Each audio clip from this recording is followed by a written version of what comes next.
25 September নির্ধারিত তারিখেই রাকসু নির্বাচন চায় ছাত্র শিবির। তবে পূজার পরে ভোটের দাবি জানিয়েছে ছাত্রদল সহ 4টি প্যানেল ও এক স্বতন্ত্র প্রার্থী। বিষয়টি নিয়ে চূড়ান্ত সিদ্ধান্ত নিতে জরুরি বৈঠকে বসেছে রাকসু নির্বাচন কমিশন। এদিকে পোষ্য কোটা পুনর্বহালের দাবিতে শাটডাউন কর্মসূচি চালিয়ে যাচ্ছেন শিক্ষক, কর্মকর্তা, কর্মচারীদের একাংশ। এ কারণে বন্ধ রয়েছে সব ধরনের প্রশাসনিক ও একাডেমিক কার্যক্রম। তবে রাকসু নির্বাচন ও জরুরি সেবা শাটডাউনের আওতামুক্ত বলে জানিয়েছেন আন্দোলনকারীরা। রাজশাহী প্রতিনিধি সুজাউদ্দিন ছোটনের পাঠানো তথ্য ও ছবিতে আরও জানাচ্ছেন মিজান শাহজাহান। 2 দিন পরে রাকসুর ভোট। পোষ্য কোটাকে কেন্দ্র করে শিক্ষক কর্মকর্তাদের আন্দোলনে অনেকটাই ঢাকা পড়ে গেছে প্রচারণা। এ অবস্থায় দুর্গাপূজার পর নির্বাচনের দাবি জানিয়েছে ছাত্রদল সহ 4টি প্যানেল।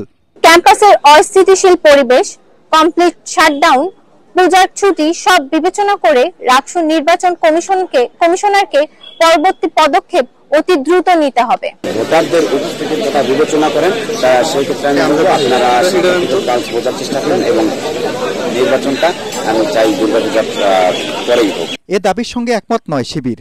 25 সেপ্টেম্বরে নির্বাচনের পক্ষে অনড় তারা। কমপ্লিট শাটডাউন হোক বা যাই হোক, প্রশাসন নির্বাচন কমিশন বলেছে যে আমরা সঠিক সময় নির্বাচন করব।